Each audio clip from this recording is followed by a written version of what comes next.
This lesson is on perfectionism and why we want to release it and why we want to step into our more authentic self and know that we are always enough. So, perfectionism comes from anxiety. So, it's this idea I have to do this in order for me to be enough. I have to look this way. I have to act this way. I can't burn the dinner. I can't make a mistake.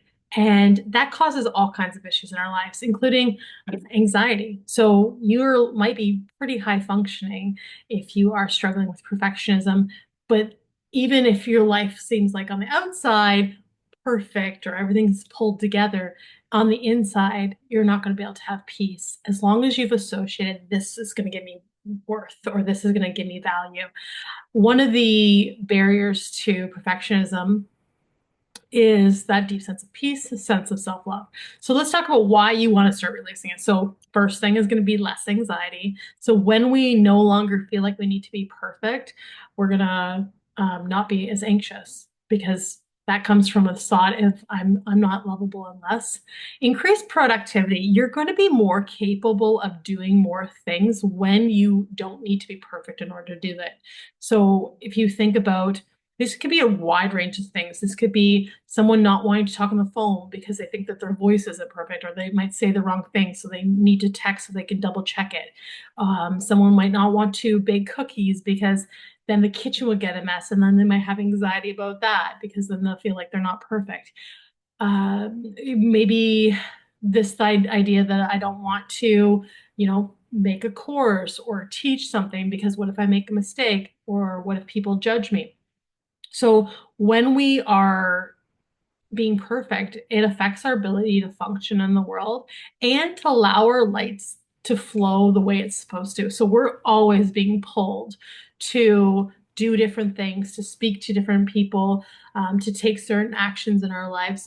But perfectionism is one of the barriers. Shame and guilt are also in people pleasing, but perfectionism is one of the barriers we have to truly stepping into our authentic self and having the life that we're meant to have to its fullest potential.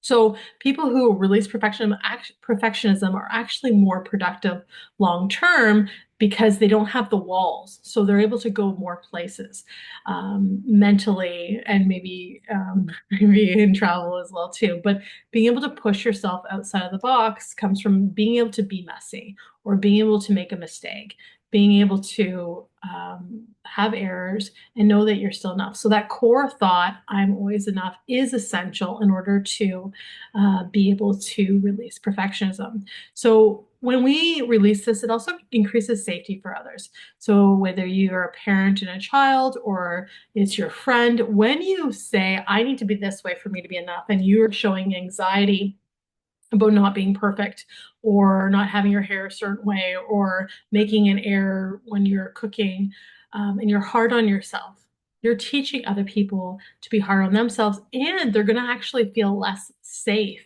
to make mistakes or to be messy or to have chaos in their life when they see your life as perfect. What they don't see though is the anxiety that fueled that perfection. They don't see the lack of peace and the box that you kind of confined yourself in.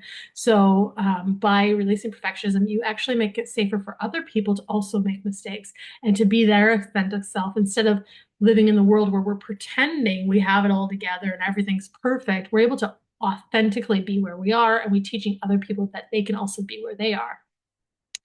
Practice makes perfect. So when you release perfectionism, you will try more things. You will do more things. You will do things that you're not good at, that you would struggle with. And instead of I need to be able to assemble this bookshelf perfectly, and if I can't do it, then I'm a failure. That would be a perfectionist mindset, and you wouldn't try.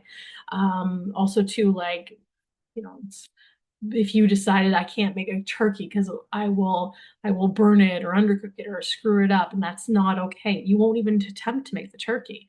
Now I'm really good at making turkeys now, but I can't tell you how many turkeys I undercooked or overcooked.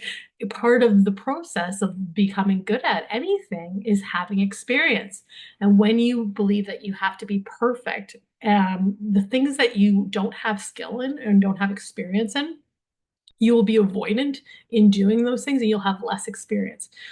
And the other piece is, when you do try something outside of your comfort zone or something that you're not skilled in, you'll have a lot of anxiety about it and a lot of self-judgment. So there's so many benefits to releasing perfection. So by making more mistakes, we actually learn what not to do as well too. And there's amazing things that we can learn in life. So thinking about your own life, where have you been trying to be perfect?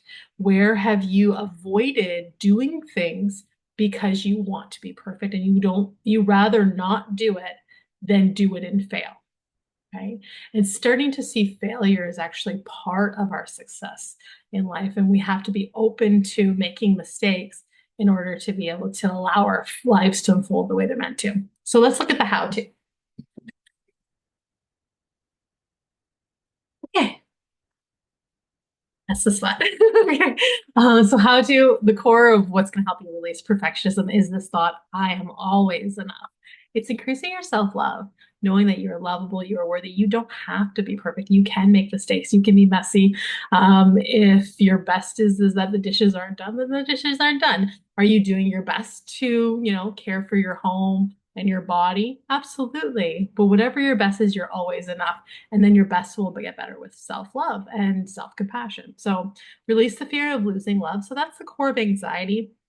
Often there's trauma in some way where a parent or some influence in our life said you have to be this way for you to be enough because they were told they have to be a certain way to be enough. So then we will feel like when somebody has been disappointed in us for not being perfect, we will feel like we're going to lose love if we're not perfect. That was reflective of that person's own trauma and their own conditioning. And it wasn't about us, but we'll take it on as it's a truth that I have to be a certain way or look a certain way for me to be lovable. And it's just not true. We're always, always enough. Okay. So letting go of that fear of losing love because you will disappoint people, letting go of judgment of others. So this is again the mirror coming up again. If you judge others for their mistakes, you will absolutely judge you for yours.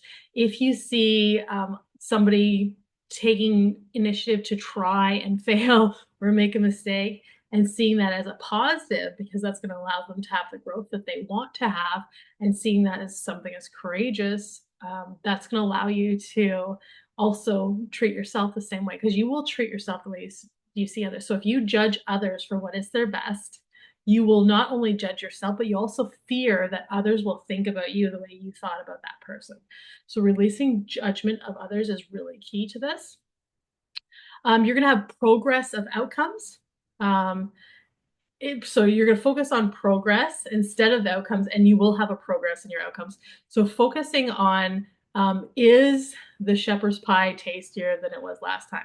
As my body, is it moving in the direction that I want to?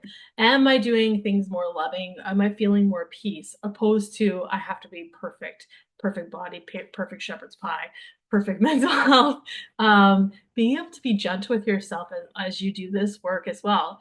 So releasing perfectionism about healed mind therapy. So if you get triggered, being okay with getting triggered, that's your little golden nugget. That is showing you what's not healed so that you can heal it. It's a positive thing. Every time that you fall back into your old pattern and then you see it, you're having an opportunity to heal it. That's wonderful. If you are afraid of attacking yourself because you think you have to be perfect for you to be enough, you won't be able to do this work. It'll absolutely be a barrier to you progressing in healed mind therapy because if you say, I have to be perfect for me to be enough, you're not going to be able to look at all the ways where you want to correct. It'll be too difficult, or you'll self-abuse, and then this path won't feel good. But this path should feel loving, should feel compassionate, should feel understanding, never attacking. Okay, setting small goals, so little ones. Whether it's make your bed, I'm going to do the dishes today. I'm going to just make a video, one video, or I'm going to do an hour's worth of work, or I'm going to organize my garage for 20 minutes, opposed to I have to have it all done. Something small, starting small, okay? Or I want to exercise every day for 5 minutes because that's what feels loving. Maybe your long-term goal is to exercise for half an hour every day, but starting with 5 minutes because that feels more achievable for you, and letting go of what the outcome is going to be and more of what feels loving to me right now. and accept what is while also choosing to change. So we can absolutely change. There's nothing you can change. There's nothing wrong with saying I want to change, I choose to change, but it's always going to be based on your perception. If you think you're not enough right now as you are, it'll stop you from being able to move forward. This is in other lessons as well, but that's one of the barriers is when you are in resistance to what is, I have to be perfect. I have to be perfect. We actually will have a harder time getting to the place that we want to. So this is very applicable to healed mind therapy. It would be applicable to weight loss or having a healthier body or recovering from an eating disorder. If you tell yourself you're not enough as you are right now, it will stop you from doing the work to change as an act of love. Okay. So there's so many benefits to remembering that you are always enough. You are always lovable. You are always worthy. You are always doing your best.